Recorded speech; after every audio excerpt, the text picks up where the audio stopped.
are squawking dead. And we finally made it to the season finale of this phenomenal season. What did you guys think? How great was this season? I mean, all of you guys. You guys down here, over here, over there. We got Rachel. It's awesome. Yeah, it's great. I like this season. It's awesome. We finally got our wish, Snow. It was incredible. We finally found the reason why they haven't done a Snow special, like an episode with Snow, and we'll give you the lowdown on that in a second. We got some really great things coming down the pike. First order of business, just announced right before the show. Jeffrey DeMunn is going to be showing up in Walker Stalker Fan Fest Chicago. So how interesting is that? Dale Horvath. How awesome is that? He left the show. For those who don't know, I don't know if this was scripted in the comic book, but I do know that he was supposed to get the same death as Bob. Right. Okay. But he was supposed to, right? But I think the whole thing with him leaving was that he was kind of attached to Frank. God. Darabont. Thank you very much. And then they kind of figured out his way out in light of all the issues that were happening. And so he has not, I don't think he's done anything in this caliber since then, and now he's kind of coming on to FanFest now. Like, what is it, 7 years later? More? Yeah. Yeah. So I think that's pretty exciting. I mean, Dale was kind of like one of my favorite characters. For many people. Yeah. Yeah. I think he was supposed to be in Atlanta this past year, but I believe he canceled. Really? I did not know that. I think so. But I'm pretty sure he canceled. That would have been great. Yeah. All right. First impressions, everybody. What are you feeling right now? What was your gut? Well, let's start with Rachel, and then we'll go down to Carol, and then we'll go to Ashley. First impressions of the episode, gut feelings, for like one sentence or two. Good progression. I like where it's going.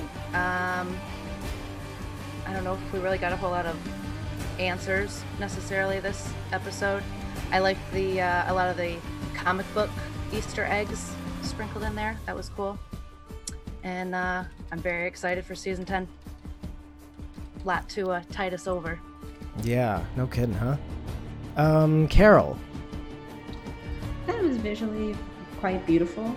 I think that I did anticipate certain things that I was hoping certain things would happen that didn't necessarily happen, but I mean, all in all, it was still a good episode. I was just sort of hoping for certain things, and but I think it made sense in light of everything that happened the week before, that it was a little kind of like feeling the aftermath of everything that had happened. So it made sense. I'll be curious to see how they move on from here. Yeah. Ashley? I really liked it. Like she said, I loved seeing the frozen walkers, and like visually everything was just stunning. It was cool to see like how they did even the snow like in a actual studio. That was really cool. But yeah. I was expecting maybe King Ezekiel to die. I thought maybe they would pass on his death maybe this episode. So I think I was thinking something big was going to happen, and then nothing happened. But, you know, I think they ended on a good note with the voice over that radio. Yeah. I like a little continuity.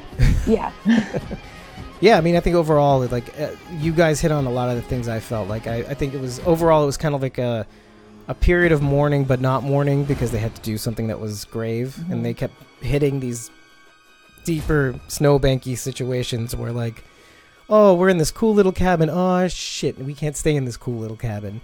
Or, like, you know, we have to, sanctuary isn't enough. We can't survive here. We have no food. Okay, now we have to keep going. We have to go into Whisperer territory.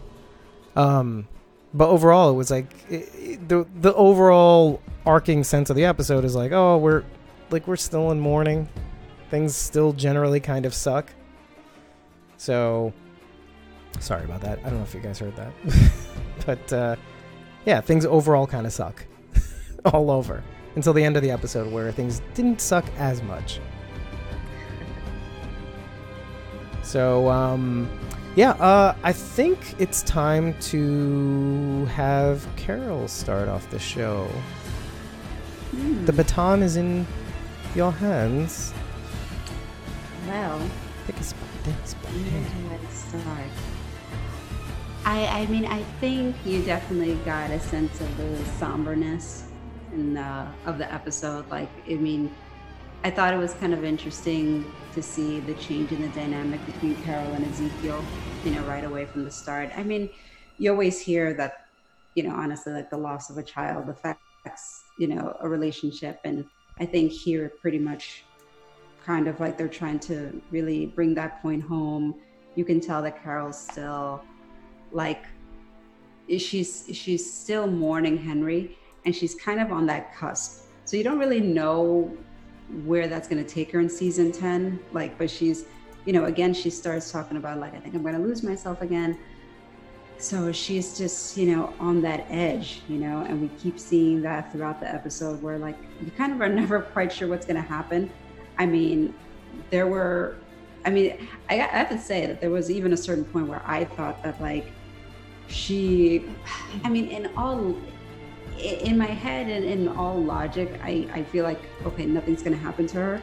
But there was a certain point on the show that I thought, oh gosh, I wonder if this is potentially maybe like, the way out for her. But I thought it was really interesting, like her whole trajectory this episode.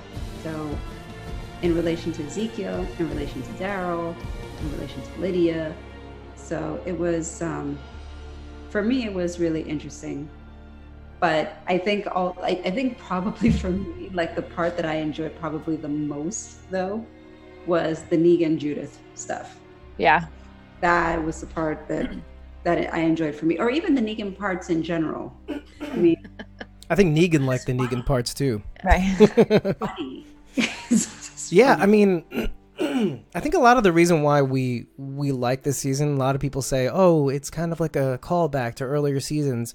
I think it's because they kind of refocused some of the humor. Like, yeah, the things that we liked were the occasional bits of like, what the fuck? Kind of looks that, like from Dale. Okay, we were just mentioning Dale. Dale had the best faces for everything. Right? He did. He did. Like That's that. Perfect.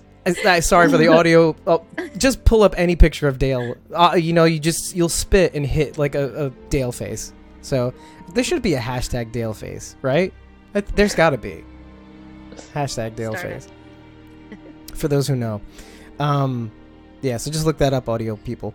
But yeah, it's things like that. Things Daryl would do. And even things Rick would do occasionally, like it'd be like what the fuckery. Oh, and Glenn, obviously, right? Yeah. Oh, yeah. So, like, and I think that's a lot of the reason why we're like, oh, yeah, this feels like season 1, 2, or 3, like, it's great. And so, and then you get Negan in the cabin, like, to be like, it's great. I'm glad to be here. It's so much better than that cell. Not the father. So things like that, Yes. Almost every episode, I think, too. But yeah. I mean, let's start with maybe the first scene where we see Negan. Maybe. Why not? Let's see. I mean, where would you... Or do we want to start from the beginning? Because I gotta say, like, the beginning sequence when they, like, kind of abandon the kingdom. Yeah. Very somber, but... But yeah. I thought it was actually very beautiful. It felt very majestic. Yeah. And Carol left that box there, correct? That Henry box? Oh, she did. Yeah. Did she? I think she put it all away and put it in the box. I think she put it all away and she put it in the box and she closed it up and I think she left it there. Right. I don't think she brought it with her. Right. I mean, it's kind of like bury me here. Like it's just putting everything away and giving it its due. It was almost like when King Ezekiel went to go close those doors of the kingdom. Yeah. He was closing those doors and he was looking in at like a sad face and she watched those doors shut and she turned away, put her coat off and just kept walking. Like, it's over now. I can't look back. Like, yeah. And she's kind of, she's in that the state similar to when she kind of just left the whole group. Do you remember? Yeah, like, right? Yeah, when she left Alexandria. Was it 6 or 7? 6, yeah. 6. Yeah, it was like 602 or 603 or something right after the wolves. Yeah, and then she ends up like near the kingdom. You know, kind of like there's a little juxtaposition. Right. There's like a little touching of worlds in that respect. And like she was exactly like in that state where like I can't be around people. Yeah. And guess who's acting the same way? I mean, Lydia. Right. In a sense, just like every time I get close to people, they remember, you know, what I remind them of. And so there's just a lot of interplay going on between those two throughout the episode. Like, I mean, we could even talk about like the similarities between like the callbacks to the comic when it comes to like how Carol was supposed to go and like I think Carol even, it's funny how like Carol, when you told me about Carol's death in the comic and then Angela Kang said it on Talking Dead. Talking Dead or one of the clips. No, she said it on Talking Dead. She said she used the exact same words that you do. She said death by walker. I just love that you two like are a lot alike actually. She's my girl, Angela Kang. I heart you. But but it's true. Like, and I thought it was, I mean, those were like getting to like what you were saying, Rachel, the little Easter eggs, like that was the same thing. Like when Lydia was like, you know, attempting to kill herself, I was like, it's really kind of ironic. I was like, Carol's going to be the one to stop this. And in the comic, Carol is suicide, death by walker, you know, happens. Actually, was kind of doing that in what I was mentioning before, like when she was trying to run away from the group, she's like, you know, like she wants to survive, but like at, you know, on her own terms, like she could die or not die or live or not live. Like I think a small part of me thought she was running back to her group. Like I thought she was trying to find her mom. Lydia? Yeah. Actually, I wrote that down a little bit. I was like, is she trying to find her mom? Is that what she's going for right now? But I was thinking more along the lines of like, oh, well, this might prove that, you know, my mom is right, but like, at least, you know, I'm strong enough to like take my life into my own hands. Like that kind of like, I'm exactly what you say about me, Mom, but also like, I'm redefining strong by taking myself out, you know, with my like scarred hand too. Yeah. You know, she's like sticking out the one with the, which we find out later is like, you see why it has that like crisscrossy kind of pattern because at the end of the episode, you see Alpha getting those switch, you know, the switch hit on her, the inside of her arm too. And it leaves like the exact same marks. Not unlike the branding, by the way. Like they're all kind of like X-y like. So I don't know, just like certain patterns repeat in the show. But yeah, crazy. I mean, there's a lot going on here, like that just layer on top of each other, like repeating the same thing over and over again. What about Alden? Yeah, that was awkward. That made me mad because he came from the saviors. Like he was the bad people. You know what? That's funny. I forgot. He should have understood. He should have understood. Yeah. Like I understand his girlfriend just was killed, but it wasn't directly her fault. You nailed just it. It wasn't his fault that Glenn died. Like, but Maggie was pissed at him. Like, right. Like, how could I forgive this person who's part of this group that killed my husband? Shut up. I like you, but shut up. And we lost it. Okay, hold up, guys. I'm gonna get him back. Right when we were on a roll. Okay, hold on one sec. Let me get them the link. I think we may just have to do this whole thing over again. You know you could have been so good. At least everybody's getting back really quick.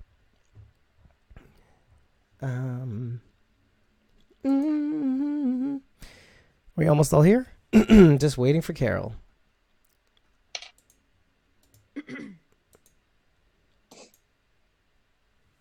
Do. Macho. I'm just singing to pass the time. I had a terrible song in my head all day. Oh, I could ruin it for you. I could ruin your life. like with music. Oh boy. Oh, what song was it? I want to know now. Now, yeah. Oh Let's all be infected. It's kind of a long story, but so we've been rewatching Modern Family, and it's the episode where Cam and Mitch are renting up the upstairs apartment, and they rent it to this like Christian music group, and they lose their drummer. And so Cam was like, oh, I'm a drummer, I can do it for you. And they're on stage, and the song says like, man should lie with another man. And they're like, and then they like look at each other. And I have literally had that song in my head all day. Wow. That is like the wrong song. I know. It's awful. Wow. But it's like catchy. And then I hear myself singing it, and I'm like, oh my God, no, it's terrible. Wait, let me start recording. Man can't lie with another. I didn't say the whole thing. Sorry, we got cut off. I have the recording back again. Let's go. So of all people, Alden shouldn't be throwing stones in glass houses. Yeah, which is interesting. Like, he really, really, really tried hard. I mean, so on the other hand, like, Alden really tried hard to kind of move past what people were saying about him too. Right. And try to be accepted. Like, he's like, I can't live in this situation. I don't want to be a part of these guys, but sometimes you have to be a certain way to be a part of a group. But Lydia's like the exact opposite. Like, she's not taking this criticism well at all. Yeah. You know? Yeah. And maybe it's because I don't know about Fresh. I mean, like, I mean, this is like 3 months later too. Right. Alden kind of came aboard, like, because that whole saga was like within the span of a week or two, right? I think so. Yeah. Like between getting captured and oh God. Yeah. I'm so glad you brought that up because I totally forgot about Alden, like how he came to be. And here we are. Yeah. That's probably just his grief talking, you know. You know, that's what I was thinking at the time, but like that's great that you brought that up. I didn't write that down. And when he says something about those walkers in the field, like they think those are whispers, but they're clearly not. No, yeah, exactly. And by the way, I was like, how does that make sense? And then like at the end of the episode, like Michonne actually buttons that up by saying like, oh, they can't be here. They would not be able to survive because they're not us. And you know, they're not. Well, and that's the truth. I mean, there's walkers out there frozen. Like, there's no way that these people can just like survive and watch them walk through a frozen tundra. Like, no, they're frozen too. So they're not going to bury themselves under enough leaves to stay warm all winter. Right. Yeah. I was looking at the stream. No. Yeah. I mean, I'm glad Daryl stuck up for Lydia though. Yes. Yeah. Yeah. A lot of times too. It was multiple times he did. Even to Carol. You get that little dad turn on. Like, he could be a daddy. It's like, maybe. He could be a DILF. Oh, yeah. Yeah. Am I right, ladies? Am I right? I live for Carol's smile right now. He's like, oh, they have to put up with this too. We're living our best life, people. You know what I was sad that I didn't see more of was Aaron's reaction to Enid's death. Yeah. You know, they were close. Yeah, they had a little thing. They had a good relationship, and they were in Alexandria together long before our group even was in Alexandria. So it's like, you know. I have a bad feeling about Aaron. I mean, not like a grim. Why? Why? Don't. No. That's what I was trying to say. Not pull it back. Let's pull it back. I meant like just like in terms of like his emotional state, because I mean, look, as well balanced and like big picture he's been, like whatever happened would have happened anyway. He said this on more than one occasion. He's trying to be level-headed, but he's got Gracie though. He still has Gracie. That's true. I think that would like almost exacerbate the situation. You know what I mean? Yeah. And so what I'm getting to is that like I could see a world in which like the emotional toll, all the things that have happened kind of take a toll, and especially since we're going to war. Would you like to see him get like Crazy Rick? Like crazy Aaron like That's kind of a great question. murder everybody because he's been so like. I would pass that question off to the ladies because I'm torn. Have we really seen that side of Aaron? Right. Like, when have we ever seen him get like Angry furious and crazy? Yeah, right. like Hasn't happened. we've seen him cry a lot, but Yeah. I don't know that I've seen him like. No. Yeah. That would be really fun to see. It would kind of be fun to see, wouldn't Yeah. it? Murder Aaron. I like it. Sad side of Aaron. Yeah. Murder I'm for it. arm Aaron. Murder arm Aaron. It You guys comes watch with Into the attachments. Badlands? You can put like little knives Yeah. that shoot out. By the way, like, did they actually not look at Into the Badlands and realize, oh, the arm's very similar to the other guy in that series, Oh. Into the Badlands? I don't like thinking about Into the Badlands, so Is it too hard? Is it? I don't no, know. it makes me mad. They put it in between my show, and I don't like Yeah. it. So Oh my God! You know, you're not the first person to say that, and if I had to actually calm people down, I'm like, dude. I mean, AMC is just trying to make the money. but it's like make your money after the Talking Dead. Like do it after. Like don't use my show. Yeah, but like the more money they make, the more they can put into the Walking Dead.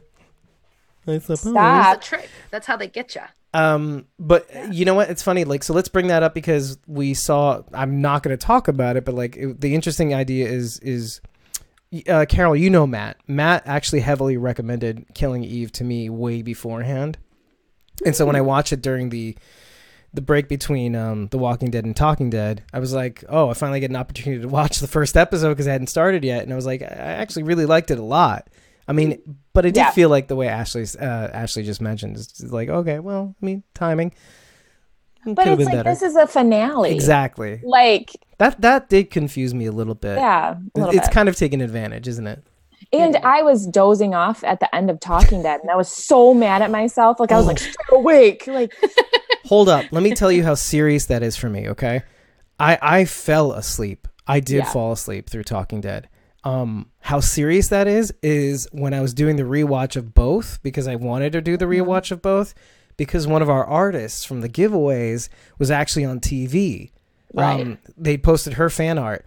And so, like, okay, here I am like a schmuck the night before. I'm like gathering clips, like, just to put up on the screen because, like, you know, I missed it the first time around. I felt like a dick. Like, you know, I missed this moment for her. So it was a little embarrassing that I could have been the one to tell her. Fault. Yeah. I can't deny that. You're right, man. You're right. For anybody who's watching, though. Yeah, I mean, for anybody who's watching, though, I did post the clips. Actually, posted both clips. I posted the clip of Tilted Tripod One's fan art, and it's the one of Ezekiel, Carol, and Henry embracing. I posted it on our Instagram page. Actually, I posted it everywhere. But I also posted the outtakes, the Talking Dead, Walking Dead outtakes from season 9. So you can go there and check that one clip out. I thought it was just a good idea because overseas people don't get Talking Dead. So it's kind of like a nice little thing. Like if there's like a nugget here and there that we can give them, you know, I want to do that. I want to be able to do that for them. So cool. Not cool, not cool. Hashtag. So where did we leave off? I mean, after Alden, I guess. Well, let's start from the beginning, kind of, like, because you mentioned. So what I thought was interesting about this, and they did this here and there in the season where they would start off with something and end off with the same thing. So you start off with Ezekiel kind of talking, and we don't know to who technically, but it's like Judith, at the beginning and probably at the end of the episode. And he starts off obviously with the fall of the kingdom and what they have to do, and then it ends off talking to Judith about like settling into the hilltop, and then also Judith probably regaling him with tales of Alexandria. But I just thought that was a really cool way to kind of bookend the episode. It's almost as if you're telling like literally what Carol was saying in the episode, a fairy tale. Like you're starting off with a fairy tale story, the fall of the kingdom, and then everything kind of being okay, but kind of being not okay. Right. So. Do you guys think Carol will cut her hair again? Yeah. It's sounding like it. Yeah.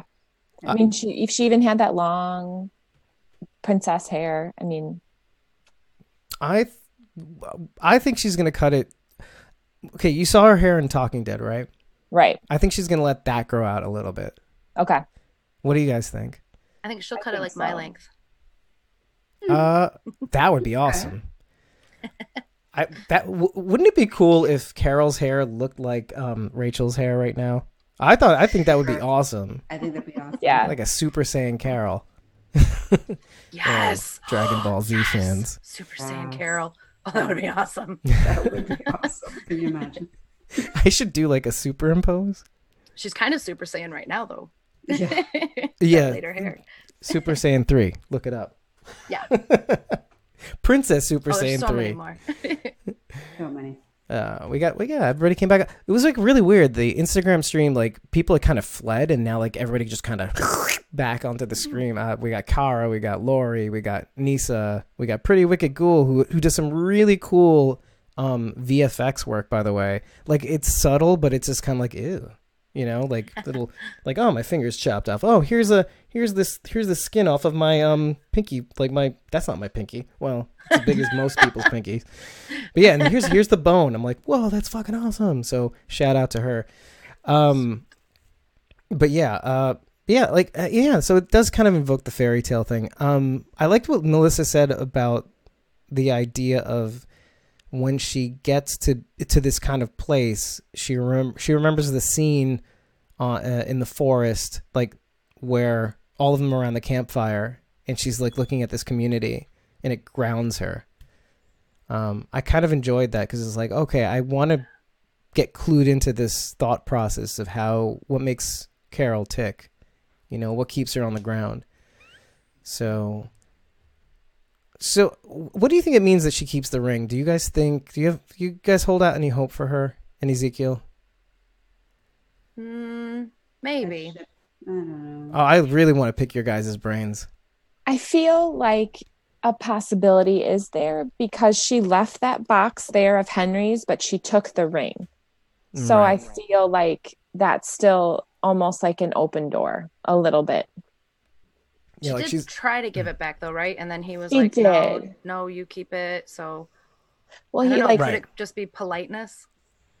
she's not polite though. I think she I would mean, be to she him, though. is. Maybe she She is now. is. To him, he might be the Yeah. exception. Well, they both did say things in the episode that like make me think the reason why they're so distant with each other is because they're assuming certain things about each other too. Like, Right. oh, he's only mad at you because he can't be mad at me. She says this to Daryl in the episode. Mhm. And I don't think that's true at all. I mean, or unless you guys agree with her. No, Yeah. Like, why would he blame Carol? Why would Ezekiel blame Carol for everything that went down? And maybe because she was the one that brought him to Hilltop, but that's not her fault. No, that I everything don't- it's yeah. Henry's fault is the reason why he's dead. It's Henry's fault. Yeah. Stupid Like- kid. No.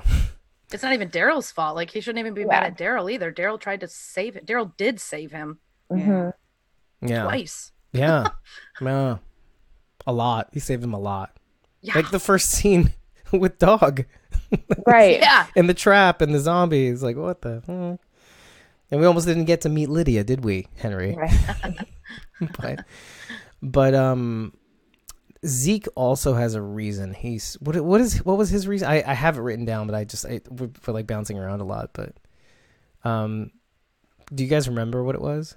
This reason.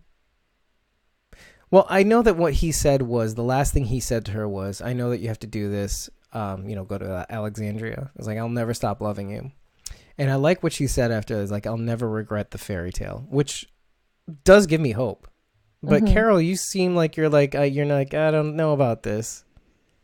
I don't know. I think that she doesn't often look back. No, She always usually keeps going. So maybe that ship has sailed and they have that chapter in their lives, but now needs to kind of focus on the task at hand. which would be what? Vengeance. That's right. While we're on this, why don't we talk about that? Because I don't think we got to get into it as much as I thought we would last week. Because we're speculating, we're raw, we're a little angry. But like I was thinking about like what would it take for Carol to be the one to end Alpha? Actually, I have a really good idea, but let's start with you guys, because I was thinking like, okay, I think all of us are kind of like in the same idea of like it would be kind of cool to kill for that Carol kills Alpha, right? Oh yeah. Okay. But what about like the ramifications? Like what do you think would happen to her? What would be the outcome of that confrontation? Do you think she would be okay? I mean, do you think she? Let's start with an easy, like an easy softball question. Like, do you think she would go back to Ezekiel after something like that? That would make everything better? Would, you know? I don't think That's yeah, I don't. I think Daryl would be the one to get her through something like that. Yeah. Oh, would he? Mm-hmm. Tell me more. Yes. No. Yes, he would. How would he do that? Talking and a lot of talking, huh? A lot of lip talking. movement. Yeah. Nisa's like, no. Wait, hold on a second. Nisa's saying, first of all, that Ezekiel is done with Carol.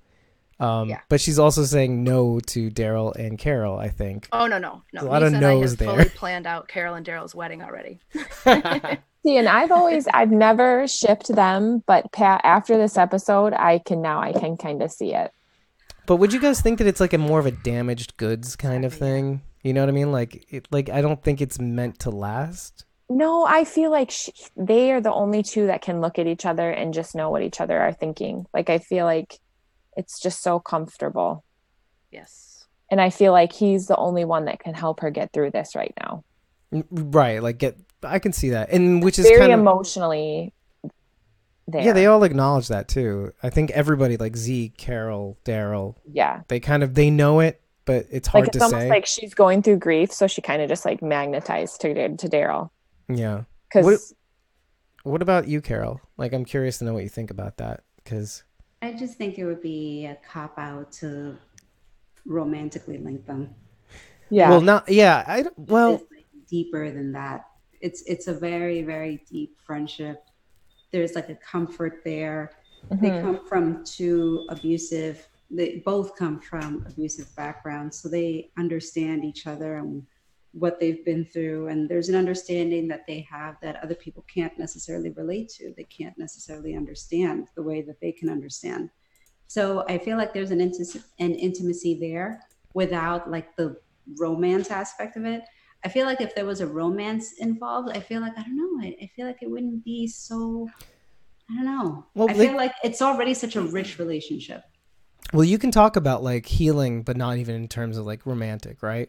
Yeah. Like you're talking about like, because I think what Ashley's saying is like, you know, it's going to be like one of those, I'm just going to be there for her as a friend, blah, blah, blah. I mean, Rachel's like all about, they could be knocking boots.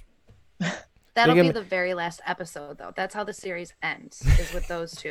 That's how the show ends, I think. Finally, yeah. Wait, what is it? Yeah.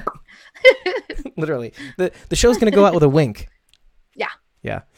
I'm like watching the replay of us doing that move right now. Nice. Awesome. Anyway, so yeah. I'm not sure.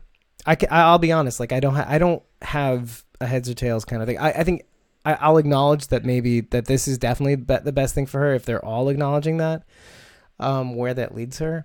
I mean, I'm not even sure that she'll be the one to face off with Alpha. In fact, if she does, I have this really interesting theory. And it came to me as I was dozing off the night before getting notes. I'm like, I did this thing for the audio podcast. You're not going to see this, but I kind of did this. What if Carol is the one to lead the Whisperers after she kills Alpha? That thought kind of just stuck with me, and I'm like, oh shoot, she would be lost, but kind of makes sense. Like, I'm trying to think of a scenario in which where killing Alpha doesn't damage her even further or ruin her relationships even further. Like, I'm trying to think of, there's no outcome in my mind that makes me think like, okay, she gets revenge and everything goes back to normal. That's not what I think. I think I can easily see it go the way of, because you have to consider this. The show has been setting her up as a chameleon for a very long time. being a whisperer is as close to blending in with your surroundings as possible, I think, in my mind. So for her to kind of leave with the Whisperers now, I mean, there's no comic precedence for this either. So, you know, because at this point, do you really think Negan's going to be the one to, and he could now, but is he going to, after later, like, ride off into the sunset with the Whisperers? No, right? I mean, I don't see it. I see a relationship with Judith. You know what I mean? It's hard not to see that right now. Would the Whisperers follow anyone else other than Alpha, though? Another Alpha. Another Alpha? Yeah. Whoever kills Alpha would be the new Alpha. It's something to chew on, guys. Well, what about Beta? Oh, everybody was while you're shipping. Oh, I don't know. There's no precedence for this. So, like, honestly, the internet's been too busy shipping Daryl and Carol when they haven't been shipping Carol and Beta. Carol and Beta. I mean, just think about that for a minute while I turn my chair this way and that way. I don't know. Like, of course it's ridiculous. It's me. but at the same time, there's like, oh shit, maybe. Like, I don't know. That could be an interesting direction the show could take. Like a really crazy one. I have a hard time, like, believing Carol would lead a bunch of people. She almost reminds me of Daryl in that sense where she likes, because she was having a hard time being queen. Yeah. Don't call me that. I'm not queen. Right. And then she finally accepted it, and then that got taken away. So I don't know. I have a hard time like seeing her being a leader of a pack. Yeah. But it could happen. I'm not saying it couldn't happen. Right. I mean, if you do follow the trajectory from like the start to the finish, what's interesting is that, like, oh my God, like on paper, the idea of her leading the Whisperers, like going from being subservient, like a what do they call it in BDSM? There's the dom and there's the sub, like being a sub, all the way to kind of transitioning to be like capable leader, capable support, like an omega, like kind of a beta herself to like Rick, and then going from that to being like the alpha, taking over as like an alpha, like being a dom, essentially. So I don't know, man. I have so many comments to what people are saying right now. They're like, ew, Carol and Beta never perish the thought. That's from Marilyn Jones on YouTube. I get Nisa's like, Beta's mine, hands off Carol. Wait, hold on. Laura, you're agreeing with me? That's interesting. Oh, at least I got somebody on my side. So I don't know. I just thought it was interesting to chew on because, I mean, what do you guys think of like a possible outcome that because it's hard to think of any of the usual suspects as like fully fitting into the, you know, the circle peg and square hole, whatever it is. Let's go around the room. How about you, Carol? Let's start with you. In terms of what exactly? Like the outcome, like what, who kills Alpha and why and what happens. I still think it'll be Carol. Yeah? I don't think they're going to go the Negan route. The stories, this version of Alpha is too different. I can't see that being the route they take. I think it will end up being Carol. Now, in terms of what happens after, what comes after? It could be very similar to the comic because killing Alpha doesn't mean that it's the end of the Whispers. Because, like was already said, it's like you got Beta to contend with. And Beta is actually, at least in the comic, a more formidable opponent than Alpha. Alpha actually doesn't, I've said it before, she doesn't last all that long in the comic. It's Beta, the one who kind of takes battle with our survivors more. So I think that's when the real battle will begin, like once Alpha's killed off. Right. Well, actually, we asked this on the show earlier when they were doing the Daryl Beta face off, but like, do we still believe that Beta will? Well, because some people said like, oh, Beta's for sure gonna die first. I don't think so. Yeah, I don't think so either. Like even like I know that the comic book goes the other way, but like I don't know. I don't know. I think Beta's going to last a little while longer than Alpha. I think there's a good reason why too, because it was expressed. I don't know about on Talking Dead, but on like companion materials and interviews, you get the impression that they're really going to go into, at least in some significant way, Beta's past. Yeah, I Yeah. heard about that. Yeah. Just So him or him and Alpha's past? I think him. I would really like to see how they met. Like, how did that Yeah. relationship come to be? They They might. don't cover that in the comics. They might. I would like to see. I'd be just satisfied hearing from his voice in some form, like to one of our characters, like how he came to be. Maybe Lydia. I don't know. Maybe Daryl. That'd be kind of cool. Like a kind of mutual respect for two foes, and then he kind of tells him his story. Yeah. Like out of all characters, like I think a lot of people were kind of into the idea of like knowing how the hell this beast of a man came about. Right. You know, does he take off his mask ever? You know, things like that. Mm-hmm. You know, because I think we do. Do you guys? Because I do have like this weird sympathy for the giant. like there's something going on there that's more than just whispery. Like there's like conviction there somewhere, but there's also like There's a human being there. yeah, I'm giving up something for something bigger, like my will, and there is will there, and occasionally you see glimpses of it, but yeah, I don't know. So you guys think still has this humanity about him? Yeah, I think he's like brainwashed almost. yeah, but that's what I mean. Like that's kind of what I'm saying is like he's like subservient to this cause, right? But you see pieces of him start to emerge, like. Right. Like, what are you doing there? What did you catch that? Did you guys end up catching that scene where when Alpha says Lydia is no longer our concern, and then Beta kind of goes, like, what? Yeah. Like in the background. Mm-hmm. Yeah. Okay. Good. Okay. Yeah. I got you. Yeah, I think that's why they're gonna keep. I think that's why Alpha will die first as well. Like we are really seeing a human side to Beta, and I think we'll see more of that after Alpha's dead. Yeah. Well, some people are. I like how in the chat they're saying like Beta actually cares about Lydia. Yeah. Yeah. If you notice, he doesn't really touch her, like in terms of like. So he grabs Henry all this time, but he hasn't grabbed Lydia at all. I think, right? Am I wrong? Not that I can think of. Yeah, not that I can think of. Yeah, that's very interesting. How they all the scenes kind of made that possible. Like not a situation where he would ever grab her too. Mm-hmm. It's interesting. I want to see how that shakes out too. Yeah, like we're bouncing around like crazy.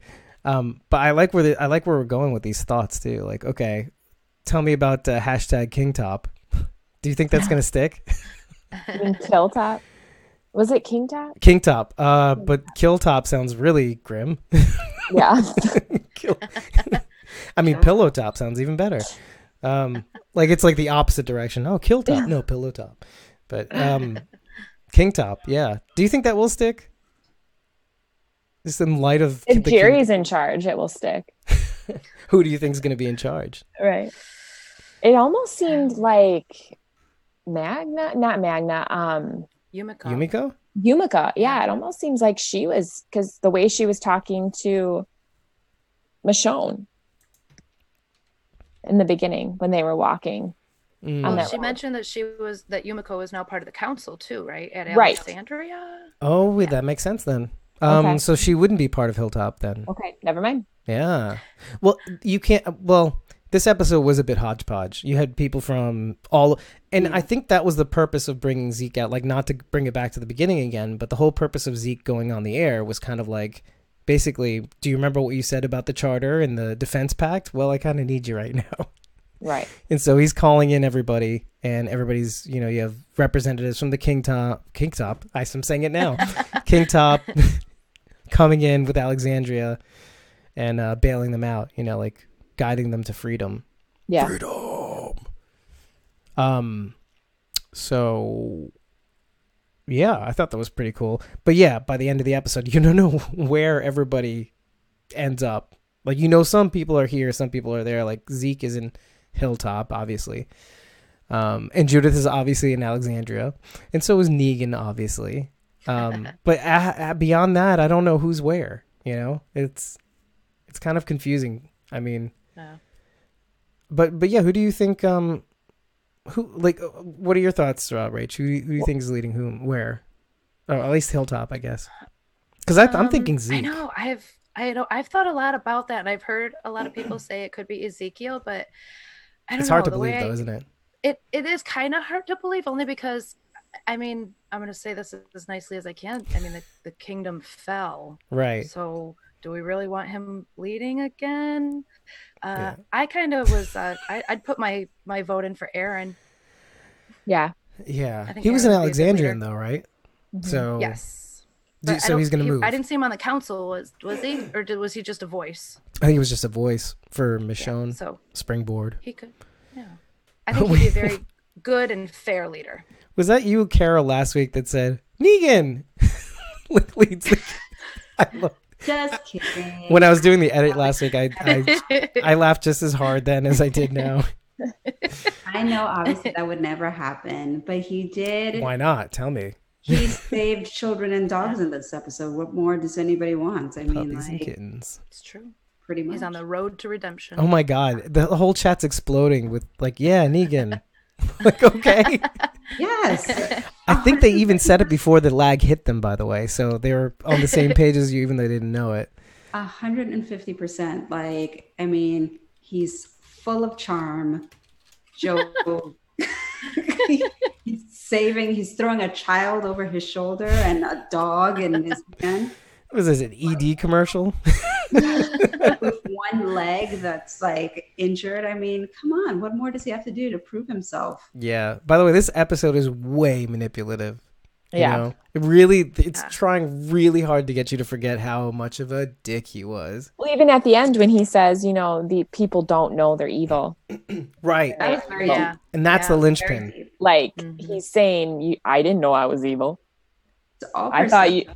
yeah. I still don't think he thinks he's evil to a point. I still don't think he is. He thinks he is either. This is I something mean, you've said a he might- lot, Carol, by the way. Yes, I mean, because I think it's yeah. all perception in terms of you could perceive Rick going into his satellite station and murdering 50 men in his sleep. Right. It's probably not a good thing. Yeah. And like so aggressive. He does- And Mhm. you know, but from Rick's standpoint, he's like, well, I have to murder them before they murder us. Right. Well, and then they had heard the story of, you know, this Negan coming in and killing a boy in front of all of the Hilltop people. Which I still don't even think that was Negan. I think that was what's his name? Simon. Simon. Because Yeah. Negan is anti-women and children, always in terms of like his He was going to kill Carl though, before Shiva stepped in. Yeah, I think he even admitted as much that he wouldn't have wanted to have to do that too. Yeah. I think he said that out loud, right? yeah. Yeah. It's a code of ethos. Somebody actually said something very interesting today, because like the internet is kind of split about Negan after this episode, because they're like, because people have long memories, and fandom is like really sharp when it comes to like, okay, I want to like Negan now, but they remember. But there was one piece of evidence that like I saw this in real time, like yeah, I don't forget what Negan did, and then somebody came along and said, but yeah, Rick's crew like slaughtered all the satellite station people in their sleep, and then like this same guy shot back, he's like, oh yeah, but you know what? At least Rick and his crew didn't have like pictures of people and how many people they killed and like tallies on the side of the wall. And I was like, you know, you got a good point. I guess that just goes to show that Negan, the way he went about staffing, I was gonna say maybe not the best people, you know, like because I was gonna say, like, he kind of like picked up all the degenerates of society. yeah. Look at his lieutenants. Yeah, his lieutenants were Personality. Yeah, you know, like he didn't quite pick the best people. But then you also had people like Alden that were saviors, and you had people who, you know, were just kind of fell into it because I mean, and then there were other characters that you could tell that clearly were not evil in the way of like your Simons. Gavin. Like, yeah, even like, what was it, Fat Joey? Gavin. But, I always thought Gavin had a way back, by the way. Like Even Gavin too. I like Gavin. Gavin. Gavin Yeah. was another one who was just basically following orders. He was just trying to. He was like middle management. yeah. Right. He wanted to kind of do his job, but he didn't want to do his job. But he's just trying to do his job so that he can.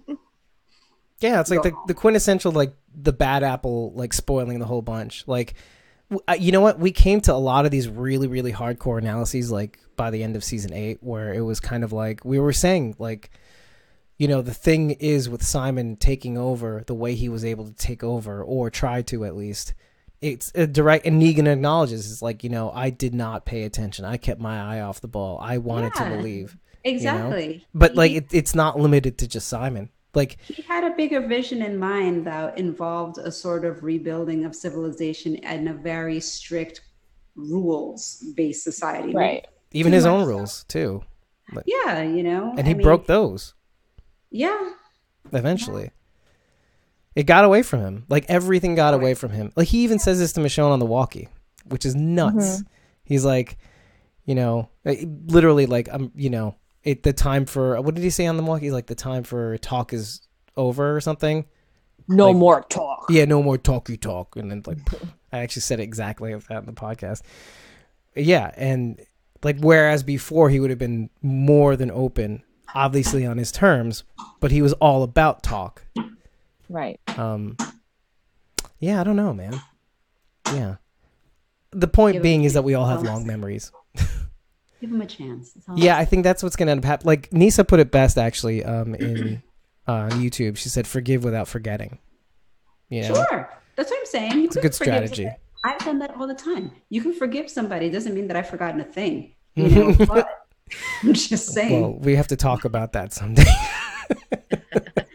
What? Between you, me, and the therapist, you know? But, and Eddie's in the chat too. Eddie, what do you think? I just I have a hard time thinking Negan will lead Hilltop because that's where Glenn is buried, and it's just not. Holy shit, you're right. That is it's awkward. Can you Uh, imagine the scene though? But if me giving him the chance to take over Hilltop is me silently forgiving him, and I can never bring it up again. So it's like I just can't. I think honestly what's going to end up happening is that he's going to end up being Michonne's kind of, what's the term, consigliere? Consigliere?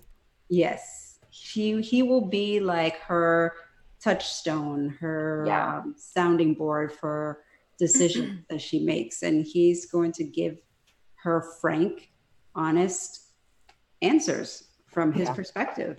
You know, one former leader to a current leader. And I mean, he's going to be as honest as she's going to want him to be. And it's going to make her think. And I think it's going to influence some of her decisions. Not that she's going to do everything that he says, but it's definitely going to give her pause to think about things. Yeah. Yeah. But think about this for a second. Under what context? I mean, is he locked up? Is he confined to quarters? Like, let's talk about the scenario because... Right? I wasn't sure necessarily how they're going to approach it next time around because I can't see them after what he did, and it's fully freeing him. Right. But it's known, and she seems to be very clear on what he did for Judith. So I don't know if they would necessarily put him back. Like, okay, thanks. Now back in the cell you go. I can't see them doing that, but I can't see them just being like all is forgiven either. So I don't know. So let's hash that out. Like, let's maybe get to some a little bit more concrete conclusions. Rachel, what do you think? I think that if Negan were in charge of Hilltop, that power would go right back to his head. That's what I think too. I do too. Yeah, I think no matter how far he's come, he would go right back, given the chance. Yeah, especially if he finds Lucille. It's not kept on a short leash. Right. Maybe he can be on house arrest. That's what I was thinking. Confined to quarters. Yeah. So instead of a cell, he has a cushy room where he can move freely, but don't leave. Maybe in the council. I don't know. In the council chambers. I like the idea of him whispering in Michonne's ear. I think he would have good insight as to what works and doesn't work. Mm-hmm. Do you think that situation could backfire too, though? Like, if you give him enough rope, he could needle in, make them do things. And let's do this again. Hold on a sec. Guys, hang in there. I got to get him back. It's a chop shop operation going on here. You got to do this right. And I have to send them the link. And eventually we will not have these issues anymore. Boop.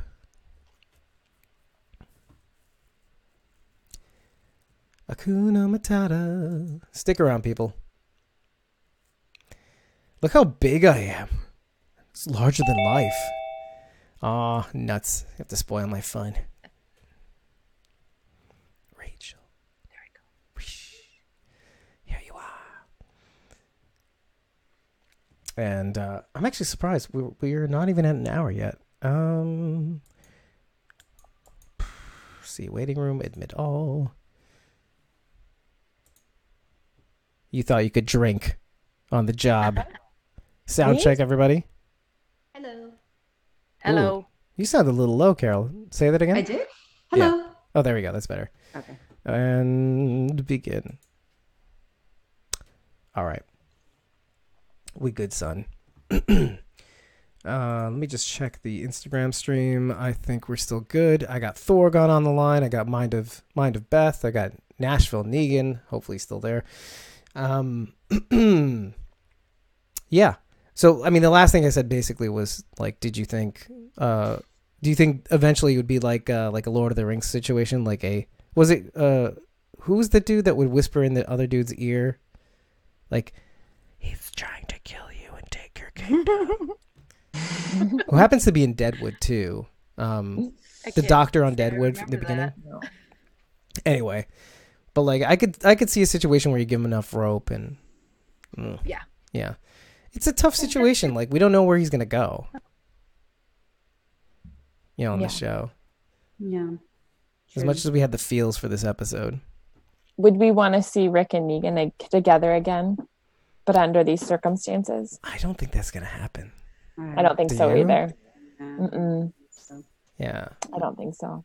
Yeah. It's a good question, though. Well, then Michonne herself is going to be leaving the show at the end. At worst by the end of the season. So next season. So it kind of begs the question of where they may lead the show. I mean, hell, man, what if Negan ends up leading Alexandria by the end of this? I don't like that. Oh my God, Carol, I've never seen you smile so brightly. Hilltop! I'm like the biggest Negan apologist. It's got to lead somewhere. No, I mean... Negan and Alexandria? I mean, it would be kind of... I just the don't oddball couple of like Negan and Daryl getting into wacky adventures. I tried to kill you. No, I tried to kill you. That's like replacing Rick, and I don't like it. Oh, I could see Negan. Let's talk about that. Saving Daryl from his final stand with Beta. Relieving him, right? Mm. Well, actually, that begs the question. Really, does Beta die? I think eventually. In Yeah. this Eventually. series. Yeah. Did you Since say we all like eventually? crazy ideas, I want Beta to make a switch and join our side. I'm holding out hope. I see that little bit of human, and I'm gonna hold on to it. I'm not of that camp, but I kind of I refer you to my previous statements on where I think this should go. And I'm getting the stream up. Okay. I know it won't happen. It's just wishful thinking. There we go. Okay, sorry. The Instagram stream had to restart, which means we're at like an hour. Your husband, Carol, is saying, "Where's Lucille?" I think Michonne has Lucille. That's what I think too. I'm on the record as saying no. I don't. I think she has buried it somewhere. Or knows where she is. I think she knows his whereabouts. I think she has a general idea. It's up on her wall. We said that, and I don't believe that. I just don't. Can you imagine a so- world in where like Michonne kind of strolls in with the bat, and she goes, "Are you looking Right. for this?" No, he could find it while during house arrest. Oh yeah. But I think I could see that happening. I mean, I could see people like settling into like a complacency and being like, Michonne specifically, because she would have the bat, let's say in the scenario, and like eventually strolling in after you're like year 5, being like, I heard you were looking for this, like feels good. Yeah, I killed some walkers with this thing. You don't touch her. Like what? So much fun. Because she was really giving it to him throughout the like before and after time jump, like 6 years later. So I don't know. I don't know. Especially after the Jocelyn thing, it's like, why wouldn't you like take shit out on Negan after a while. Right. I think it's Judith is going to be instrumental in helping her kind of see the other side of things, especially since Judith is still going to be, Negan's still going to be her buddy, you know, and Right. he saved her. He saved her and Dog. So Yeah. got to count for something. Yeah. And nobody else did. What was that about? Yeah, seriously. Everybody was okay with Negan just running after Judith. I did hear Sadiq. I heard in the closed captioning it said Rosita. Oh, and Rosita. Sadiq Yeah. We're Yeah. hollering, yeah. both calling for her. So I don't know. But I also saw that Rosita said, "Don't let go." So I don't know. Yeah. Oh, Eddie's saying Negan might use Lucille to kill Alpha. Oh, I just feel like it's so. But then I feel what would they're that make going him? Well, then that would make him the alpha. But the thing is that Negan, at least in the comic, Negan thinks the Whisperers are a bunch of freaks. Yeah. Because basically, like, they like this whole idea of being the pack and, like, you know, we're animals and you're the alpha and the beta and all that kind of stuff. Like, Negan is kind of the opposite, where he was like, I was trying to build something based on very, very strict rules and, like, using fear. Yeah, and it was sort of like you follow a very systematic system. Top down. Well, yeah, and basically, like, if Top there were heavy. repercussions, it's like, you know, if you did something good, like you got, like, you know, food point. Like, remember when it was like everybody gets vegetables tonight? Like, you know, at the sanctuary, it was like, you know, good behavior you get rewarded, bad behavior you get an iron to the face or something similar. But yeah, it kind of swings wildly in either direction. The pendulum goes one way or the other. Yeah, but like there was reward and punishment, whereas like Alpha and the Whisperers are just sort of like, hey, animals do whatever they want, so that's what we do. We just roam around like a pack, and you know, this is just what we do. There's no this is right, this is wrong, this is a punishable offense, this is a rewardable offense. Like, that's not in their vocabulary. So you know, Negan's more kind of like, man, this is freaky as anything. yeah. Actually, some of the things you said actually made me think of asking this question. Was like, what do you think that they may go into a backstory for Negan? Of who? For Negan. They need to at some point. Like, it was kind of crazy that we got a backstory for Alpha, and like in the comic we get a whole huge backstory on Negan, and we still haven't gotten it on the show. He gets his own issue. Yeah. I have it. Don't show it, you might ruin lives. But I hope they stick with that backstory though. And they've already kind of hinted at it. So yeah, I think they've dropped enough breadcrumbs, man. Yeah. You know? No. I hope that they do. I think they've given a big enough picture to like what he was before, because he's not that anymore. Sort of. Like, I mean, he was kind of like a gym teacher that was leading a group of people like, shape up or ship out. Totally see that too. I mean, he lost his whistle at some point, so he made up a really scary one. You know? Yeah, that's a good one. All right. Oh man, I never made that gym teacher connection. I didn't either until now. That's awesome. Wait, was he a gym teacher? I don't even know. Yeah, he was. Okay. Okay. The shorts and everything. That's what I'm thinking of right now. Like, I can't get past the shorts right now. Like, I'm stuck. I can't get out. In the 90s. Yeah. Oh, Jeffrey Dean Morgan in gym shorts, or like running shorts. That's what I'm thinking. Like, do you know what I mean? Like, not like those floppy basketball shorts, but like 80s style, like with the racing stripe on the side that go up to like the pelvis or something. I was so like brain locked for that second. So what kind of gym teacher do you picture him as? Well, I haven't had a gym teacher in like since the 90s, and even he wore those shorts.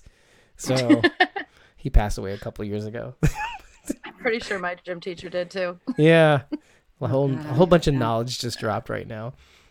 We're damaged. For saying it out loud. I don't know. I picture him like, was it the older brother in Napoleon Dynamite? That was the. You picture Jeffrey D. Morgan like that? Like as a gym teacher, when I picture his style. Guys, stop. No, the brother that was in martial arts, remember? Oh yeah. But I'm trying to make the connection between who are you calling that, or? No, I'm thinking him. Isn't it hilarious though when you think about it?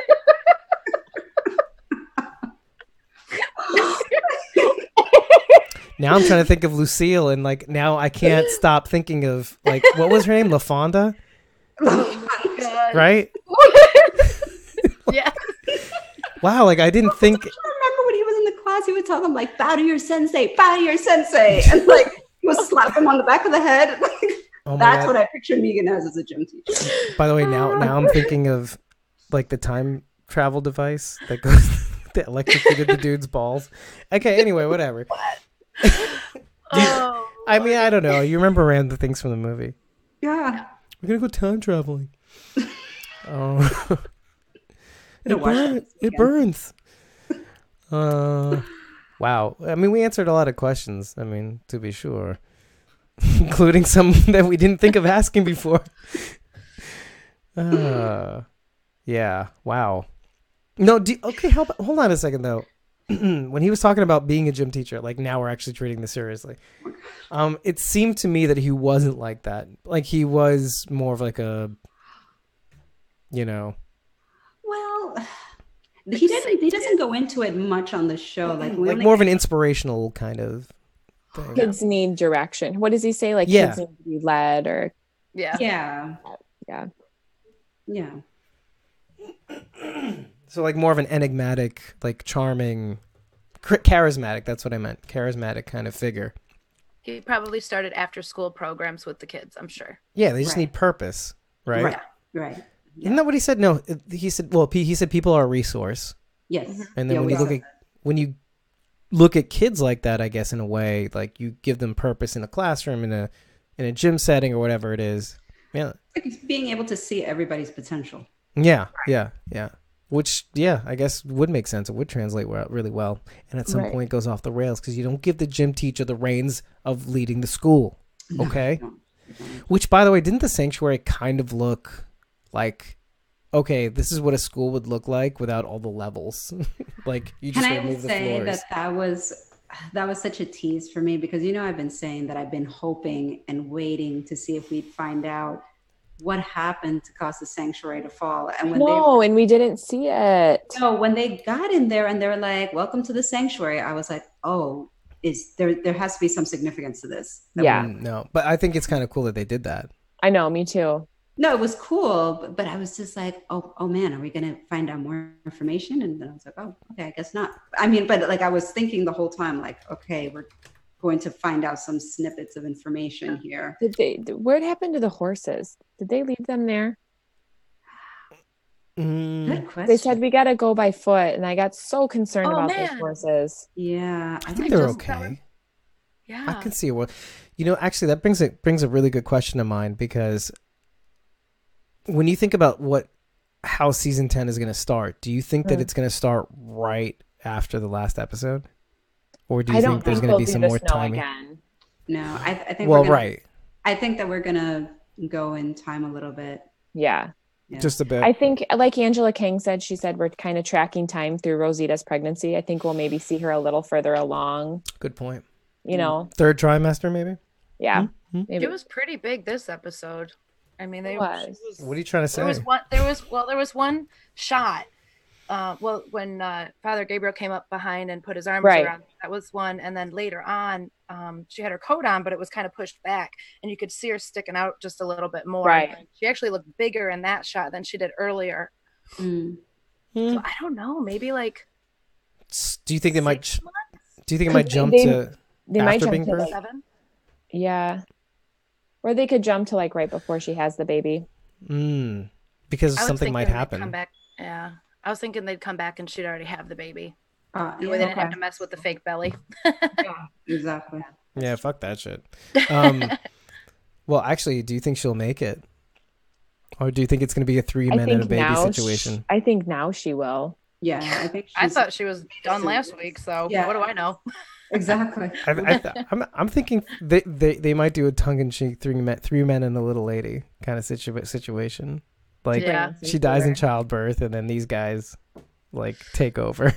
Oh, that'd be so cute. I love that idea. Like I could think of like that would be the perfect excuse to cute, get she them to still dies. interact. Well, Good not that night, part, sweetheart. but what comes after? Oh, yeah. Times 3. God, what an odd couple. What an odd triplet. Yeah. Trio. Thank you. And quadrangle, way better name. Quadrangle. Way better name. Than Love Square. Like, geometry. I don't know. I'm enjoying this thought a lot. I mean, no, I'm not enjoying the fact that Rosita dies during childbirth, but the afterthought, is like, or the afterbirth, sounds actually kind of nice. Yeah. I like the line that Zeke says to, I think it's Judith on the radio. He says, just because we lost our house doesn't mean we lost our home. Mm-hmm. It does give me a little hope, though, for Zeke and Carol, though. But it kind of does bring up what we brought up earlier about, like, okay, what happens to her? She kills Alpha, and does everything go back to normal? Does she find Zeke? It kind of also brings me to, we should talk about this. Who you think it is on the radio? Maggie. My gut says that as well. My gut says that, but I also think it might be someone random. I think it's a new person who Yeah, I has think a so, name too. that I'm not going to say. Same. I'm going to say it. I'm going to say, I'm not, I know that what I'm going Don't to say it. I'm not saying it. well, I don't read the comics, so I'm not saying I can say whatever I want. Do you think it's someone from Fear? Oh shit! I wasn't gonna say that. Possibility. Yeah. But I was gonna actually say, bring back. I was gonna say Princess. I don't know who that is, so don't talk about it. I don't either, at all. But the only reason why I thought that was like everybody's predicting people that we expect to hear from, and I was thinking like, well, what if they did a thing where nobody expects this person to be on the other line? And the only person I could think of that's not on any of the shows is somebody that hasn't been introduced yet. And I just thought, what if they threw that out there? Yeah. Because she had mentioned that this is not something, I think she said something to the effect of this is not something, a person that anybody's going to really expect to hear from. Yeah, I think it's a new person from a new group. And that's all I'm going to say. Okay. No spoilers. Not spoiling anything. I concur. Yeah. I mean, it really wouldn't be anyway. I mean, part of the funny thing about Skybound doing the recaps, like the comic to show panel comparison thing, is that like they go, oh, and this matches, and then at the end of, like, it was like a 4-minute clip, and at the end of it, it was just kind of like, except for this, and they like recap a whole bunch of words and things that don't exist anymore. Like, so basically, the comic is like, there are places where they weave in every now and again, and they weave out, but like, just so many things aren't there, like Carol and Daryl and Judith Grimes, definitely not there. Right. Like squashed before she became a zygote. No, I don't know what to call babies. So yeah, I mean, there's so much cool things that they could be. I mean, this is a really good question, maybe for the comics people. Like the idea of, do you think that they should be as faithful as they've been trying to be with the comic at this point? Because I mean, I think that they could be doing cooler things. I will say that I was a little disappointed when we got to the end with the radio part, because we all knew that we were going to hear something from the radio. I mean, we all kind of like, we'd seen the clips, like in terms of, we've been seeing Eugene with the radio. So we knew like it was going to happen. It was just more so who was going to be on the other end of that radio. Right. And on my part, I was really deep down hoping, it was like many people. Yeah, I was hoping it would be a nice tie-in to the episode. What was it? Was it episode 5 when he left? I think it was episode 5 of this season. Yeah. Yes, that's right. When the whole premise of that whole episode is, I'm trying to find my family. I'm trying to find my family, which was how we started off on the show to begin with.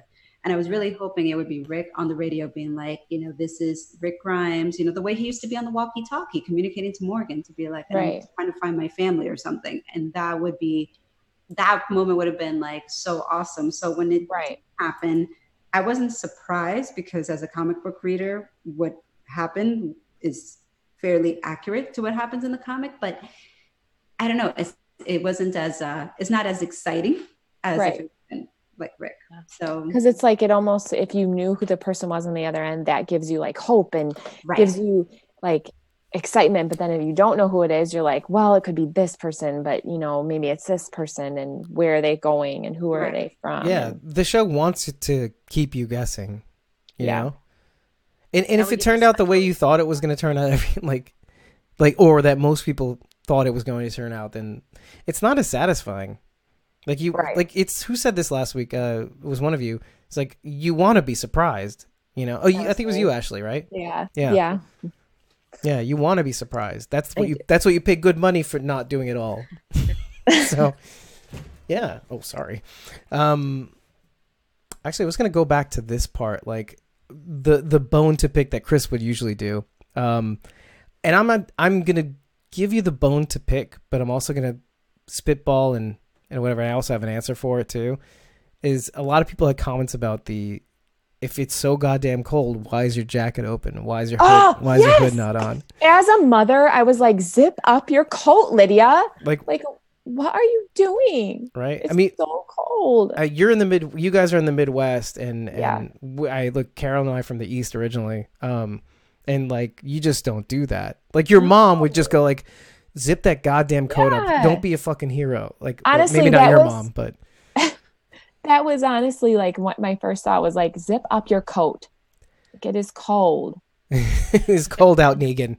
Don't give her your jacket. You take care of yourself first. Gosh.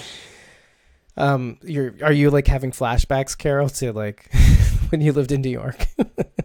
Yeah, I remember those snowstorms well. I mean, man. But have we ever seen a snowstorm that causes like high winds like that?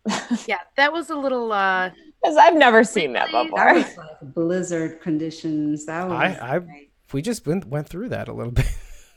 Was it the I've seen winds? I've seen a whiteout, but I've never seen high winds like that before. Oh yeah, I've been through that. That's like I've been driving through that. It's not cool. Not cool at all. It happened recently, actually, too, on the FDR. Say, there's a name for it. There's a term for it. Blizzard? And it has the high winds. I think I know what you're talking about. Tundra. Well, that's like an overall climate. But I'm tired. I'm sorry. I'm enjoying this to the max. High windy blizzardy thing. That's okay. That sounds right. I will call it Eye in the Dark too. She's there somewhere. No, yeah, not fun. But like, yeah, you're watching all this down. But here's the thing. Okay, my answer to this problem is the following. One, the reason why they never did a snow episode before is because it's hella expensive and hard to do. Yeah. And this is like literally what's funny about what Angela said was that this is going to be the last time. Like it's just too hard to do. They had a 40,000 square foot sound studio that they did this all in. And so just to kind of bookend that, they have their jackets open because they're fucking sweating in this soundstage. And they're trying to get this done as quickly as possible too, because it took them long enough to build the actual soundstage. So, I mean, and this is me just knowing how all that works, or like having a clue in how the shooting schedule works. It's like time is goddamn money. So, I mean, I can easily see like a director, and I think this was it was Nicotero, right, for this episode. Mm-hmm. I can see how a director would overlook that, like a continuity thing, like almost, it's like, well, on this take, just zip it up because you're not selling it. I mean, you're selling cold, but you're like being an idiot, right? In a post-apocalyptic world, you're being an idiot, By the way, it's called the bomb cyclone. bomb cyclone. But that's a specific condition because Gonna of affect the Northeast this weekend, by the way. what? Sorry. We just got warm weather. Yes. I mean, but- really, a little. You know, the weather this week and like last week has been like, it's almost as if God poked his finger through the clouds and went, and then just stuck it out and be like, what the fuck? It's cold again. Yeah. Wintry weather with gusty winds. Oh no. Sorry. Oh well, it's life. I don't give a shit. I got a roof over my head. I can't complain. That's what matters. Anybody who's listening to the show has one too, most likely. I mean, Most likely. well, I'll play the odds on that one. Y'all's is privileged, you know, like everybody else, basically. You know, 99.9998% of people who are on the internet. Anyway, so let's not talk about that. Yeah, I don't know. It was just a little bit annoying actually. Too when you saw it, like Lydia doing it and Negan doing it and just so many people. Like, okay, I get why you wouldn't put a hood on your head because I mean the actors need to be seen. You know, visible. Also, like, I mean, when you have like, I don't usually use a hoodie, to be honest with you. Like, when I've been in those conditions, just because you lose that peripheral vision. Yeah, I was gonna say. Well, that. and it like blows off sometimes. Yeah. The moment it left my mouth, honestly. Yeah. Yeah. Good point. Good point. You want your wits about you. You just want to be able to see, especially if you're Connie. Yeah. Like she wasn't in that scene though, right? Mm-mm. No. Where do you think she was this whole time? You're right. Hilltop. Hilltop? Yeah. Hilltop, I think. Yeah. We didn't see her at all this episode too, right?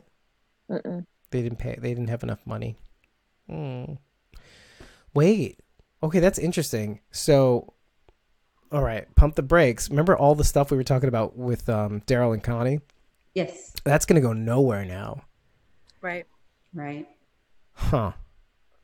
All right, so because Connie's going to be at Hilltop, Right. while Carol and Daryl are in Alexandria, and I don't know. That seems kind of upsetting, though. Like, you thought there was going to be some sort of, like, at least some sort of friendship between the two, Right. but Still now, do. like, he sacrifices his own needs for Carol's needs in kind of a way, right?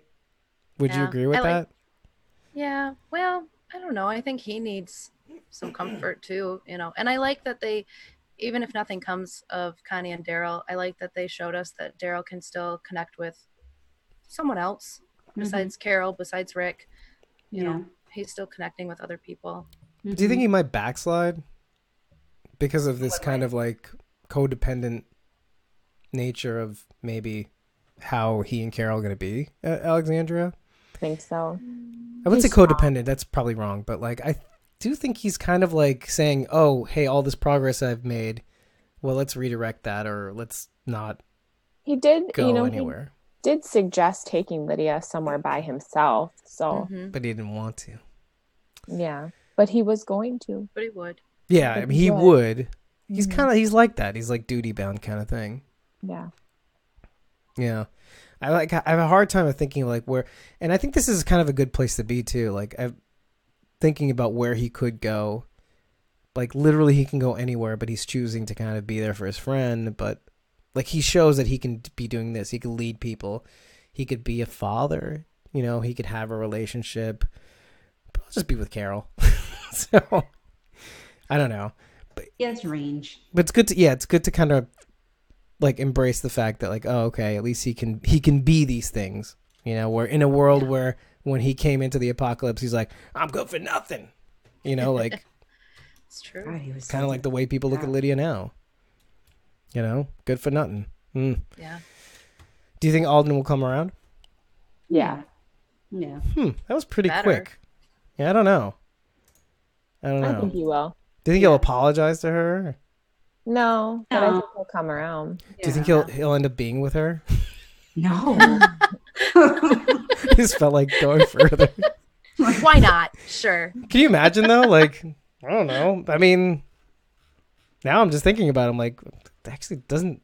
It's not that. I always like far thought off. he would be with Maggie. For I some did reason, too. I always paired them together. And now, what are they doing? They're shipping Maggie and Eduardo, which makes sense a little. It does. It makes sense. Yeah.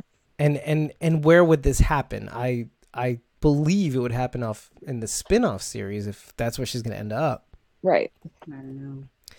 I don't know how it would shake out either, because like obviously the movie's planned. What's the spin-off series going to be about? What do you guys think? I've heard like Abraham's Army, like it'd be about like his prequel? start. Yeah, like his prequel. I've heard that. What would you guys? I stumbled across something today on accident that I thought was really weird, and it was like a whole book about the governor and his point of view and his journey, like building up Woodbury and like that whole story. I thought, whoa, who wants to read that? Didn't we kind of like see bits of that a little, sort of? I mean, I guess this not was like that. before, like way before, like his whole, like him building Woodbury from scratch. I guess I don't know. I didn't read it, but just the little summary of it. That's what it sounded like. Yeah. Or well, I guess I wouldn't want to see that. There's a lot of but prequels. Apparently, it's out there. There's a lot of prequel stuff that I wouldn't. I'm also kind of in the camp where like I'm not really too interested to see how Negan came about in a way. Because I feel like that's a lot of that's like living in the past too. The show, we don't need to see it. I think we want to see it. To see it, but I don't know. Like I feel like I don't know. I feel like there's something about these flashbacks, sometimes even with Alpha's flashback or her origins sort of story in a way. It's always scary to see kind of like, or jarring, I guess, to see like before all of this post-apocalyptic, disaster. Yeah. I don't know. Something. It's so I kind of would like to see it, but do we need to see it? No, not necessarily. I could see. Okay, here's what I can see. I can see an interesting spin-off series where they're one-offs, kind of like this Twilight Zone. I could see a world in which they call it like the Walking Dead Origins or something. And they go into like the backgrounds of each like significant character, and they have like, maybe they have. Yeah, I would love episodes. A Glenn one that we never knew anything about Glenn. I mean, the whole point of the show is that we don't focus on backstories ever. Right. Ever. You get little hints of like what we were. The whole point of the show was that this is who we are now. This is what we become. So I mean, even when we were talking about Alpha, like you said, is like I'm actually surprised that they did that, but I can see why they needed to do that more for Lydia than it was for Alpha, really. Right. At the end of the day. Yeah. But yeah, I mean, the fact that they jumped that shark, well, I don't know if it's jumping the shark, but it's kind of like they broke their own rule, Like, I mean, how many of you would want to know how Simon came about? Because I do. Right. I do. Like, what did he used to do? Like what? I think they should do that for like, I think they should do that for when the show is like over, or like when the show's over, and then they have the movies on top. So like, point being, no more other series, or maybe Fear. I don't know. Right. But like, this will kind of like stretch out the series a little more, like even after it's done. I mean, are you guys at this point still convinced that like, because Chris brought it up first, and then everybody kind of dogpiled, but like, do you think it'll be over by the end of season 11? No, never. I think maybe 12. 12? Okay. At least 12. I think I thought you guys were all on the season 11 train, but okay.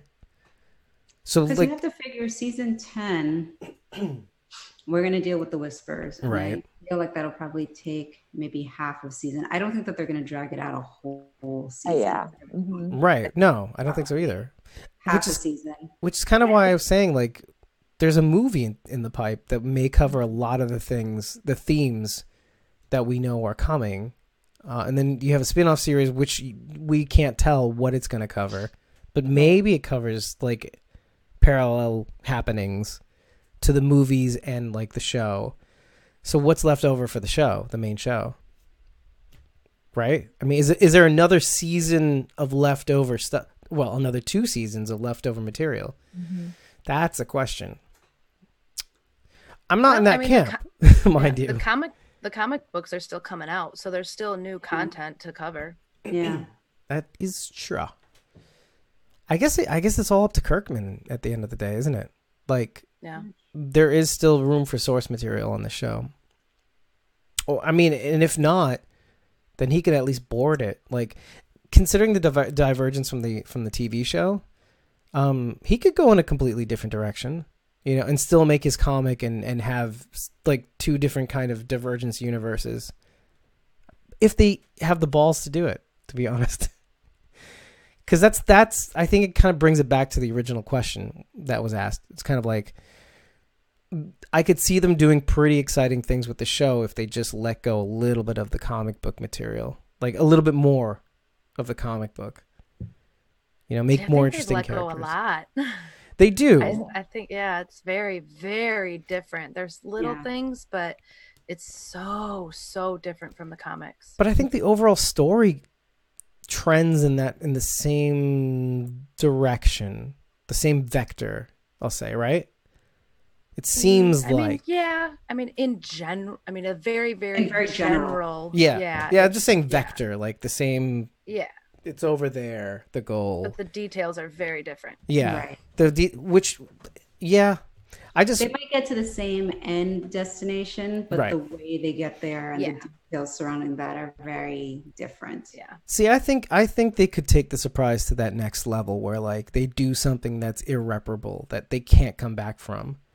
And that, I think that would put them in a very interesting place. I think that would give them another couple seasons. Like what? And I mean, hey, I don't know, but I'm just thinking like, because I don't read the comic either, so just lay it out there. But I mean, there are things that they like. Okay, so I'm not complaining about this, but like, it does kind of go back to like, who kills Alpha? Does Beta die? What happens to Negan after all this? There's things that are in the air that they could take advantage of. That, I mean, think about it. Like, at this point, can you imagine a show without Negan in it? The show without Negan in it? I mean, it's hard to, like, because you kind of want, after him being out of the picture, but not being out of the picture for so long, at least in the world of these characters, like, okay, why not? I think he likes these people enough to stick around. So, well, he came back. So, yeah. So, I don't know. I want Carol to take out Alpha, but no matter who does it, I just want them to chop her head off. Yeah. Yo, whoever does it better take her head off her body. Yeah. I want it to be Carol, but as long as that happens, anyone can do it.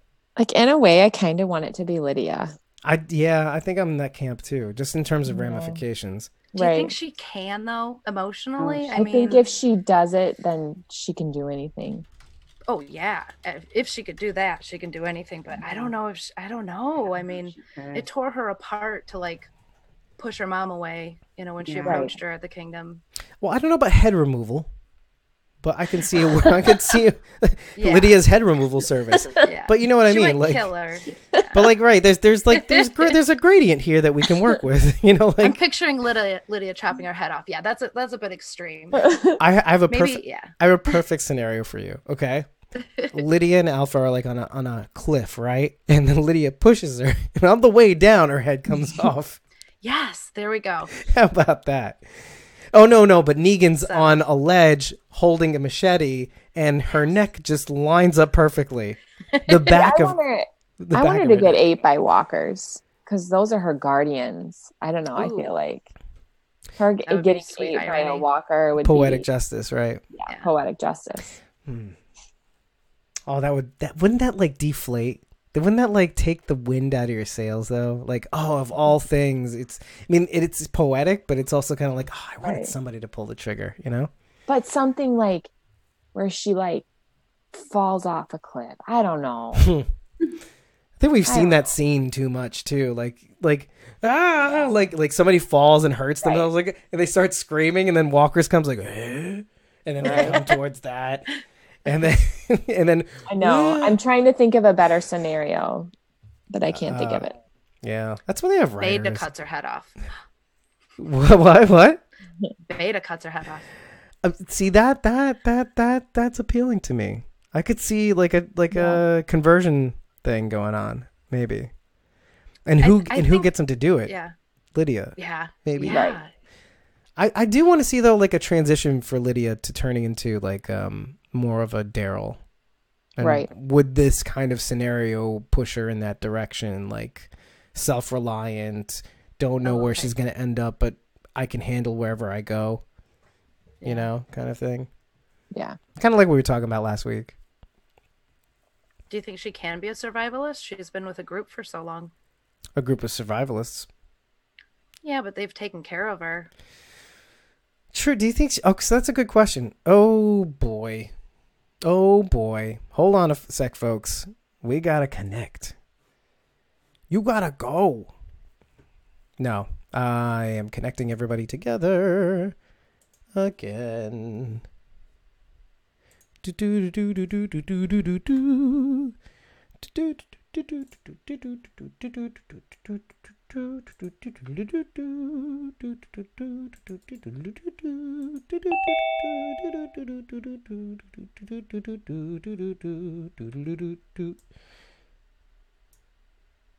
Hold on a sec. Oh, I am hitting the wrong buttons.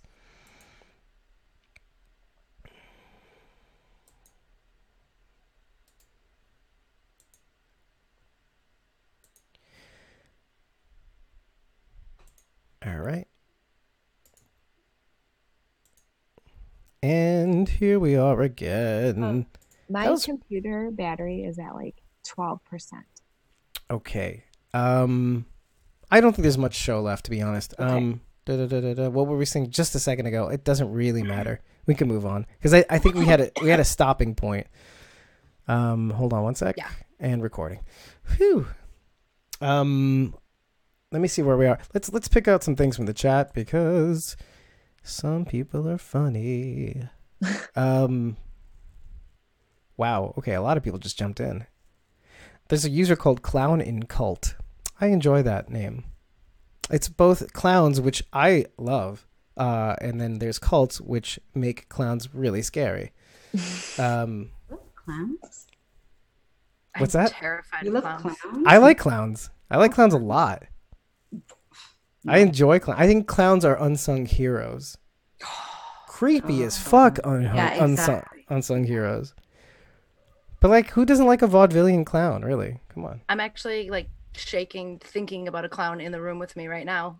Oh, what is that? What is the fear called? You never saw American Horror Story, did you? I yeah, did. yeah. That was terrible. It was That sad. was horrifying. Yeah, not to go into that series, by the way. I thought that last season was their last one, right?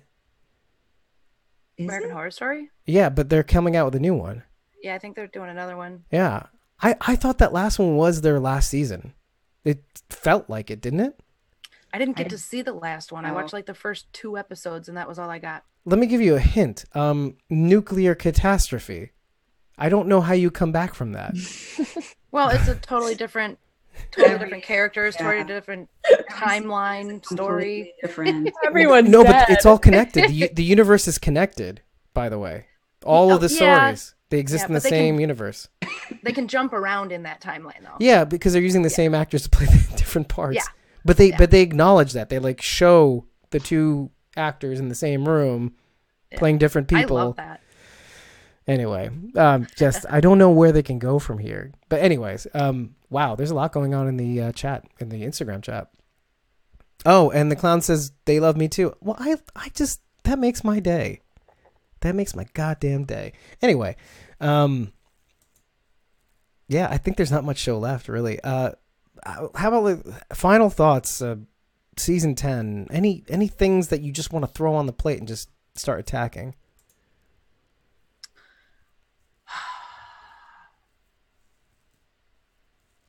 Man. It was so good. I loved it. Yeah. Yeah. I'm excited. I can see 100 different ways season 10 could go. So I'm excited for the surprises. Yeah. Yeah. I feel like we need a little more answers. We didn't get all the answers. Yeah. I feel like, but I don't, some of them I don't feel like we're even going to get. We might not, yeah. Like the sanctuary. I'm The losing hope there. and then that weird look between Tara and the highwaymen, and I mean they're Yeah. both dead now, so it's like, well, Yeah, it's like Maybe she was just surprised that they were helping because that's so rare. Strangers don't usually Right. show up to help. right. mm-hmm. I don't know. Yeah. Yeah, I don't know. I mean, I think a lot of people have said some similar things, like in terms of feeling like this show didn't have all the air in the balloon kind of thing. Do you know what I mean? Like they felt like maybe they got like, I mean, obviously it's important to acknowledge this is like an episode of mourning and then a lot of stuff going on, but at the same time you kind of want some sort of you don't want to feel like there's the only thing tying them to the next season is like is there anybody on the air kind of thing, Right. like that's the only thing that's connecting you to the next season or making you look forward to whatever's coming. Well, and then the alpha scene, right? But Right. I mean, do you think the group's even prepared for like a Whisperer war? I mean, who No, is they've left even to said, fight? I mean, King Ezekiel even said, he's like, we don't know how to fight them. Yeah. Right. I mean, Besides the obvious, right? I mean, kill them. Like, I guess I didn't quite, like, how do we fight them? Well, you kill them right. in here. You killed them in here. Same logic as the walkers. Yeah. Right. Yeah. But Daryl is the only one who has seen, like, really what kind of power Alpha has. Right. I wonder if he'll tell anybody or just Firepower, hold on yeah. to that. Damn. Yeah, I mean, So there's a lot of things we could say. Like, I guess if you are a fan of the comics, you could. Well, I did hear about like certain elements from the comic leveling the playing field a little bit. Unfortunately, I didn't mean to see that, but I did. But it's a mixed bag. It comes with consequences. Like some of the things that people mentioned, like the Commonwealth. I didn't hear details, but like I heard that like, well, you introduce these people, it kind of levels the playing field, but you don't want to be dealing with these people. Like there's something off about these people. So Right. Yeah. It's like, okay, you trade one devil for another, Yeah. So Pretty much. yeah, and which would probably lead to the movies in some fashion and people leaving the show in some fashion. Here's a good question. Yeah. Do you think, at least in the main show, that Maggie will ever come back? Because Hope Rick, so. we know, won't, but Maggie. If Whiskey Cavalier fails. Well, regardless, do you think that she could film both at the same time? She could, right? I Yeah. mean, yeah, it's possible, I Yeah. think. Yeah, it happens. Yeah. What do you think, Absolutely. Carol? Yeah. Possible. I'm not sure. Do you want her to come back? That's maybe a better question. I'm kind of indifferent. Yeah, see, I had a feeling. Yeah. I mean, she could, she couldn't, but I don't know. For me right now, it's not at the forefront of things that I'm thinking about for the next season. Yeah. There's a lot going on up here. Because they left you on that precipice where they really didn't give you a lot. And now you're kind of like, what happens with Negan? There's really like no direction. There's no direction. Except for the Whisperers. They have a line of sight.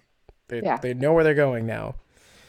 I mean, or I don't know, maybe it begs the question, like, what are they preparing for? Like, are they literally preparing for war, and why? I thought that Right. as long as you don't cross into our land, nothing's going to happen. What changed? I mean, we did cross into their land, but I don't think they knew that. No, I they don't weren't think they did. around No, they to don't know know. that. Yeah. Yeah. So maybe she just always planned on coming back and trying to kill everyone. Yeah. Seems like Wow, she that's still interesting. did over Lydia also. Oh, that's interesting though. Would Alpha take Lydia back after this war? Do you know what I mean? Like, I don't think so. I think that would make her look weak. then what would the Right. point be, right? I don't know. It breaks my brain Well, just thinking yeah. about it. Like the folly of man, that kind of thing. I don't know. But you know what? Let's do this. I think we've answered as much as we're going to answer. I think we just kept doing this and no juice was coming out. But what we're going to do is Squawking Dead is not done. We're going to be doing a special Fear the Walking Dead episode next week, same time. Shorter episode, I imagine.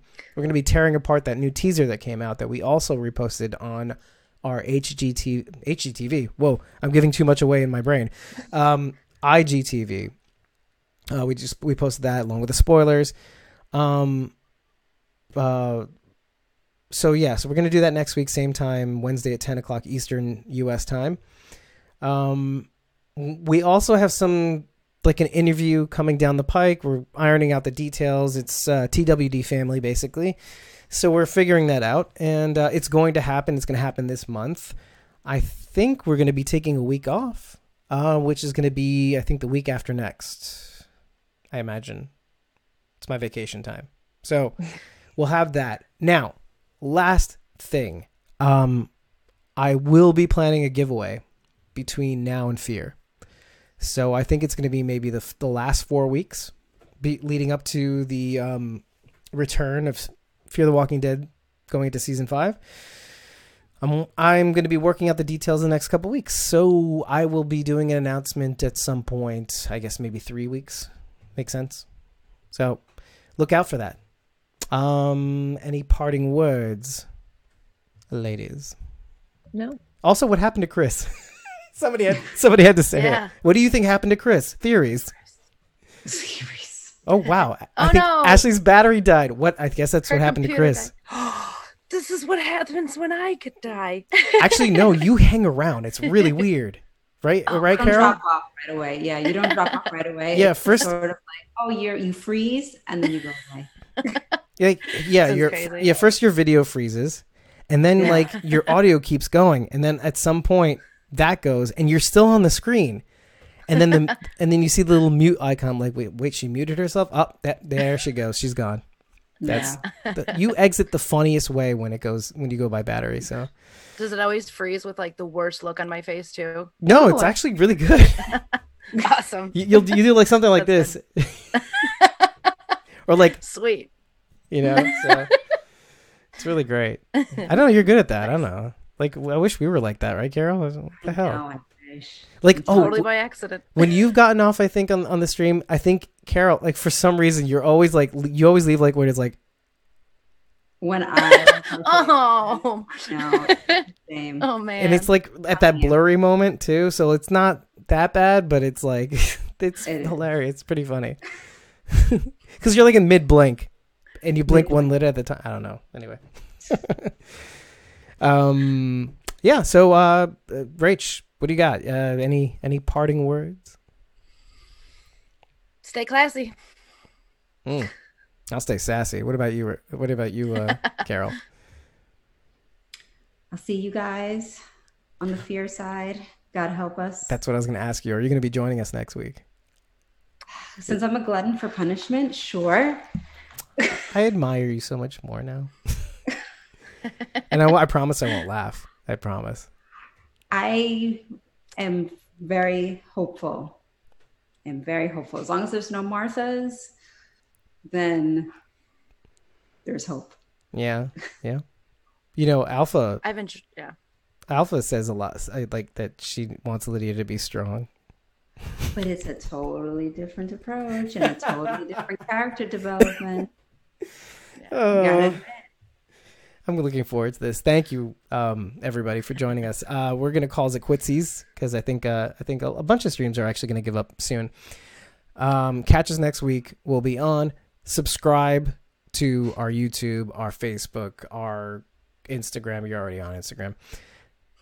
Comment. Let's talk about this episode after it's been done. If you have any other ideas, contact all of us, or just hit me up in the DMs, and we will see you next week. Good night, everybody. Season 9 over. Another one in the books. Indeed. And we can still talk about this motherfucker. So we'll see you later. Smell you later, as they say. All right. We're going to stop the YouTube stream.